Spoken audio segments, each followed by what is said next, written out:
Hey, this is Chris with Grease and Gears TV. Traveling with Bobby Seeger today from Indian Larry Motorcycles on our way to the Donnie Smith Show. Since we're in this part of the country, we decided to stop by and see our buddy Kevin Bass. It's a man they call Teach at the Kennedy High School chopper class.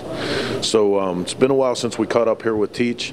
A couple of the students are here loading up for the show. You know, the Donnie Smith Show is a big part of their program here. As you can see behind me, the class has really grown over the last few years. A lot of good equipment here and stuff. We're going to take a couple minutes and see what Teach has been up to, where the class is going from here. But I'm standing here with my good buddy Teach, Kevin Bass, the originator of chopper class. A lot of schools out there around the country now are copying the program that you laid down, but this is where it all started. This is where it started. It's kind of the foundation where my dream became a reality, you know, and through CycleSource and all the companies, SNS, Baker, everybody helping me out through the years. It's taken off, and yeah, there's schools around the country doing it.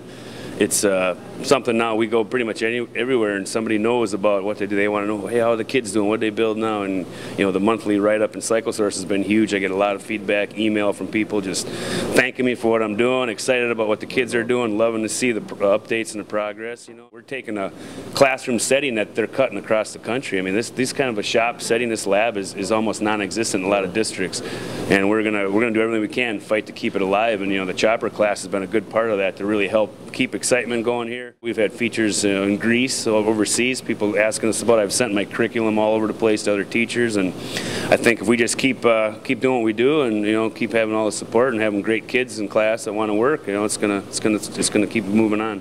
Well, back in 03, 03, I had an old 58 Ironhead Sportster, and I'd ride it to school on any day I could. I taught one little metal shop class, and I'd pull it into the shop, park it, and I started to have kids. They'd hear me come in the morning, and I'd drag pipes on it. I'd come ripping in, hot to trot on it, and students would hear it and say, well, why don't you guys, take my metals classes? We'll work on a bike or do something. I didn't know yet. It was just kind of like a light bulb went on. So I said, you guys sign up for my class. Metals, it was just a metals class back then. I said, I'll bring this bike in this winter, and we'll strip it down, rebuild it, and get it running by spring, and I'll do a burnout in the classroom on it, and that got them all excited. And the following year, my enrollment tripled. I had a metals class, all of a sudden went from one class a year, basically, to 3 or 4. So then after that happened, the second year I bought a 57 Panhead, brought that in as a basket case, and I just started emailing pictures of it to builders around the country, people that were, the who's who. Indian Larry was one of them, and Paul Cox and Larry actually were the only ones that emailed me back for that year. After that, they helped me sell it too, because then I could use, hey, Indian Larry, Paul Cox are on board with me. Anybody else want to help? We brought a bike to the smokeout that first year when we had a fold-one build, and I met a bunch of you guys, and people were walking up, and like I say, a little card table that was rickety and a couple handwritten piece of paper that said, high school chopper class, we need help. No. But yeah, the first couple of years, the school wasn't sure about it yet. Is it going to float or not? So I funded, gas down there and back was on my dollar, but what the heck, it's for a good reason. It's an investment I made for the future, and it's, as you see now, it's paid off. I got 4 of the students here. They're going to help me take the bikes down to the Donnie Smith Show today to set up, and then they'll be working the booth most of the weekend, Saturday, Sunday. So the best I brought in so that you could see who's doing what and kind of get a little background on what they're doing. All right, we got Andy. This is one of her main projects this year. She was kind of our go-to girl in all the different bikes we're doing. Even all the guys in class now, as they're building stuff, Andy, can you come over and weld this for me? So she's like our go-to girl now, master fabricator, to kind of run around and help out. And this is a pretty special build we're doing this year. SNS put together a collection of 5 motors that they gave the 5 different schools, and we're going to build tribute bikes for the SNS 55th this summer. My good buddy Keith Cole made us the rear wheel for it. And Andy now has been in charge of, okay, here's our foundation, let's make it look like something cool. And the goal with this bike is not only to bring it to the SNS 55th to show it off and what the kids can do, but I'm going to race this thing in Bonneville. And this is something I think would be a great way to really bring the class to the next level. When we get a bike that we built at Bub, all these people that don't know about what we're doing are going to see that, hey, that's the shop teacher there running that X-Wedge, and should build some new partnerships. What a great motor. My name is Andy Nesteval, and I'm from Bloomington, Minnesota.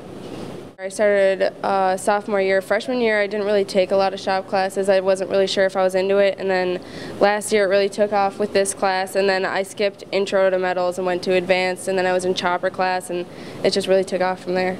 My family does a lot with motorcycles. My parents ride, my grandparents ride, and then my aunt and uncles used to ride. And then my aunt actually wrote a book on like women of the road, and it was, yeah, that was about my biggest inspiration was that book.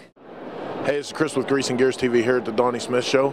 Annual show in this part of the country. You can see over my shoulder here, the place is packed. It's the first day of the show. Got in this morning, got everything set up, going around talking to people. A lot of people come from miles around, all the way up into Canada, down to this show. It's a really hot part of the country for old bikes and show bikes. Great part about this show, you'll find as much of the show is about swap meet as it is show bike, as it is industry stuff and vendors. It's a real nice, well-rounded program that these guys have put over a 26-year history putting this show together. So we're going to go down on the floor and find some more people to talk about and bring it all to you with Grease and Gears TV. So listen, man, first year at the Donnie Smith Show. Yeah. First day. Could be the last. Never know. Bag it. Shameless product endorsement. Shameless. What do you think? Packed house. Donnie Smith, sweetheart of a guy. Got a great little racket going on. We're happy to be participating in it. And there's a lot of nice people in Minnesota. You know, it seemed like even from load-in last night, man, a lot of people stopping by it, really amped up about you guys being here and seeing the bikes and stuff. What do you hear? I'm hearing people drove 8 hours from Canada to come down just to fucking check out the bikes. Awesome. There's so many like little stories of people that have come, you know, a good distance. To me, that's a good distance. Yeah. I really don't travel like that just to go hang out for 5 minutes, but we almost doing did. It. Yeah. Shit. All right, listen, I'll let you get back to work, man. We're going to walk around and see what else we can find here at the Donnie Smith Show. Stick around. 26 years, John Parham, J&P Cycles started it. Started as a small swap meet in a series of shows that John and J&P Cycle did. And what we did right away is we changed it from the Roy Wilkins Auditorium from a 48,000 square feet to 160,000 square feet. Next year, 200,000 square feet. And what we tried to do is build a social event. What we've tried to do is stay in between. You know, there's a show that, like you say, is an industry show, and there's a show that's just all trade industry, and then there's other types of swap meets where maybe this meet started from. And what we're trying to do is find something in the middle, and just like I say again, step by step, a little bit at a time. Really excited. What we're trying to do is, you know, we've tried to keep the show very family oriented, very diverse, so all the makes of motorcycles, not just custom, not just Harley. And by adding the cars, we feel we're going to continue that family and a very friendly type show that we do. All right, this bike's pretty special for the class. We had a custom 25 over Springer made from Sugar Bear they donated. My friend Chad Pearson built a frame to match up to that front end. And what was cool is Sugar Bear did a presentation at the Harley Museum in Milwaukee a couple years back.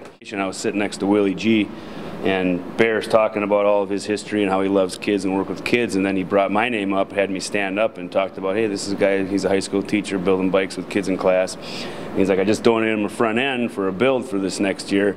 And he's like, but we don't know where to get him a motor. And he looked over at Willie G and kind of snickered, and Willie G looked over at me and he gave me a thumbs up. It was the first time Harley has donated a motor and tranny to a class like mine that could be used to be sold. Otherwise, they're always X'd out and they got to be trainer motor only. And Harley had me come down to the plant, and I actually built this motor and tranny on the assembly line with the workers. Built the transmission, tested that, and then they shipped them up to the school to be put in this build. Harley is actually going to pick this up for me. They're going to take it to Born Free to put on display at Born Free this summer. And then when they bring it back, it's going to go right down to Milwaukee and be in the Harley Museum for the 110th reunion party this year. And they're going to keep it for about a year.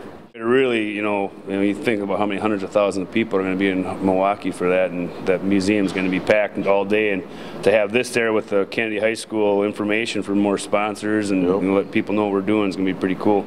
This is Elvis. He's gone through a lot of changes, like your painting. You remember the day I put these chrome tanks on when it was a little bobber, and this bike's a stock 47 knuckle that I've been collecting parts through the years. I didn't want to have a bike of this caliber. You know, it's original frame, bullneck frame, offset Springer, motor, tranny. Now it's pretty close. You know, there's a few parts that are off the ear, but for the most part, it's a pretty stock 47 knuckle. And this is my bread and butter bike. I've ridden this bike to Tennessee for the big mountain run 2 years, all the way down, made it, no problem.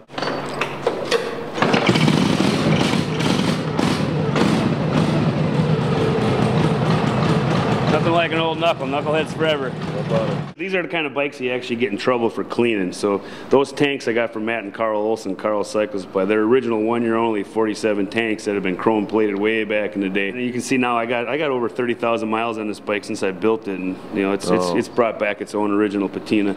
But one of the things, like you're saying, yeah, we took an original timer and we upgraded it to the shovel head style points. One thing about these stock originals is if you're gonna ride them, there's a few things you have to do. A cycle electric generator is one of them. The points upgrade's another one. And then I like running a belt drive with a couple spare belts on it. 10 years from now, I'm hoping to see another 10, 20 schools doing it. One of the things now, as we've been building these, we need to sell some of them to get some money back into the program. You know, our budget's really slim, and we've got 3 bikes. This bike will actually be for sale. We have a S&S generator shovel bike that's going to be for sale, and a 71 shovel. So anybody who's interested in helping us, they need to get a hold of me and parts. You know, we got a website set up. It's www.kennedychopperclass.com. So KennedyChopperclass.com. This is Chris with Grease and Gears TV, hanging out with my boy Teach. We're going to be bringing you stuff for all weekend from the Donnie Smith Show, so stick around.